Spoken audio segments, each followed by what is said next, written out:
ನಿನ್ನೆ ಮಂಡ್ಯದ ಕೆರೆಗೋಡು ಆ ಒಂದು ಕೇಂದ್ರದಲ್ಲಿ ಹಿಂದೂ ಬಾಂಧವರು ಭಗವಧ್ವಜವನ್ನ ಹಾರಿಸುವಂತ ಪ್ರಯತ್ನವನ್ನ ಮಾಡಿದಾಗ ಅದನ್ನ ಇಳಿಸಿ ರಾಷ್ಟ್ರಧ್ವಜವನ್ನ ಹಾರಿಸಿದ್ದಾರೆ. ರಾಷ್ಟ್ರಧ್ವಜವನ್ನ ಧ್ವಜಾರೋಹಣ ಮಾಡಿ ನಮ್ದು ಯಾರ್ದು ಕೂಡ ಆಕ್ಷೇಪ ಇಲ್ಲ.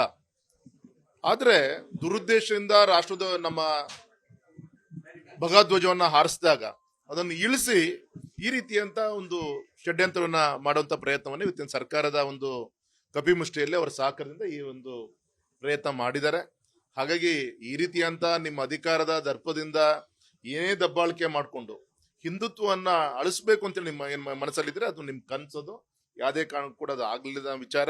ಯಾಕಂದ್ರೆ ಇಡೀ ರಾಷ್ಟ್ರ ಇವತ್ತು ಮೋದಿಜಿ ಅವರ ನೇತೃತ್ವದಲ್ಲಿ ಹಿಂದುತ್ವದ ಅಡಿಯಲ್ಲಿ ಈ ದೇಶದಲ್ಲಿ ವಾಸ ಮಾಡ್ತಾರೆ. ನಾವೆಲ್ಲರೂ ಕೂಡ ಹಿಂದೂಗಳು. ಆ ಒಂದು ಧ್ವಜಕ್ಕೆ ಅವಮಾನ ಆಗದ ರೀತಿಯಲ್ಲಿ ಇವತ್ತು ಅದಕ್ಕೆಲ್ಲ ರೀತಿಯ ಶಕ್ತಿ ಸಿಗ್ತಿರುತ್ತ. ಈ ಸಂದರ್ಭದಲ್ಲಿ ಇವತ್ತು ಕಾಂಗ್ರೆಸ್ನ ಒಂದು ತುಷ್ಟೀಕರಣ ರಾಜಕಾರಣದಿಂದ ಈಗಾಗಲೇ ದೇಶದಲ್ಲಿ ಎರಡು ರಾಜ್ಯದಲ್ಲಿ ಉಳಿಯುವಂತ ಒಂದು ಪರಿಸ್ಥಿತಿ ಬಂದಿದೆ.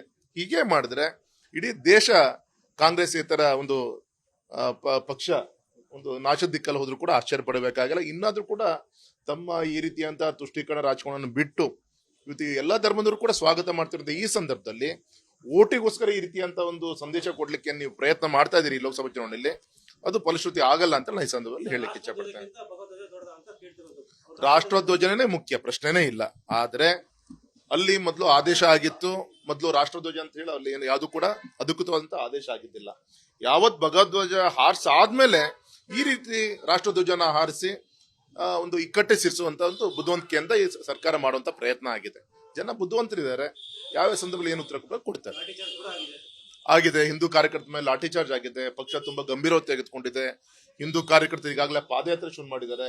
ಇವತ್ತು ವಾಲಂಟಿಯರ್ ಆಗಿ ಇಡೀ ರಾಜ್ಯದಲ್ಲಿ ಜಿಲ್ಲಾ ಕೇಂದ್ರಗಳಲ್ಲಿ ಪ್ರತಿಭಟನೆ ನಡೀತಾ ಇದೆ. ಹಾಗಾಗಿ ಆ ಬಿಸಿಯನ್ನ ಬರೋದ್ರಿಂದ ಎದುರಿಸಬೇಕಾಗ್ತದೆ.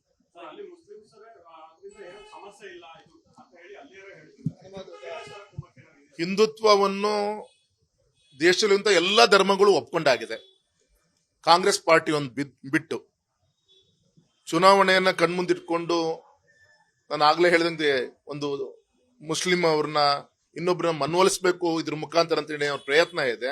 ಇದು ಸಾಧ್ಯ ಆಗಲ್ಲ. ಮುಸ್ಲಿಂ ಬಾಂಧವರು ಕೂಡ ಇದನ್ನ ಇವತ್ತು ಹನುಮಾನ್ ಧ್ವಜವನ್ನ ಏನು ಹಾರಿಸಿದ್ದಾರೆ. ಅದಕ್ಕೆ ಎಲ್ಲ ರೀತಿಯ ಸಹಕಾರವನ್ನು. ಅನುಕ್ಷಣದ ಸುದ್ದಿಗಳಿಗಾಗಿ ವಿಸ್ತಾರ ನ್ಯೂಸ್ ಯೂಟ್ಯೂಬ್ ಚಾನೆಲ್ ಸಬ್ಸ್ಕ್ರೈಬ್ ಮಾಡಿ. ಹೊಸ ಸುದ್ದಿಗಳ ನೋಟಿಫಿಕೇಶನ್ಗಾಗಿ ಬೆಲ್ ಐಕಾನ್ ಕ್ಲಿಕ್ ಮಾಡಿ. ಲೇಟೆಸ್ಟ್ ಅಪ್ಡೇಟ್ಸ್ಗಾಗಿ www.vistaranews.com ವೆಬ್ಸೈಟ್ಗೆ ವಿಸಿಟ್ ಮಾಡಿ. ಅಂಗೈಯಲ್ಲೇ ಜಗತ್ತಿನ ಸುದ್ದಿ ತಿಳಿಯಲು ವಿಸ್ತಾರ ನ್ಯೂಸ್ ಕನ್ನಡ ಆಪ್ ಡೌನ್ಲೋಡ್ ಮಾಡಿ.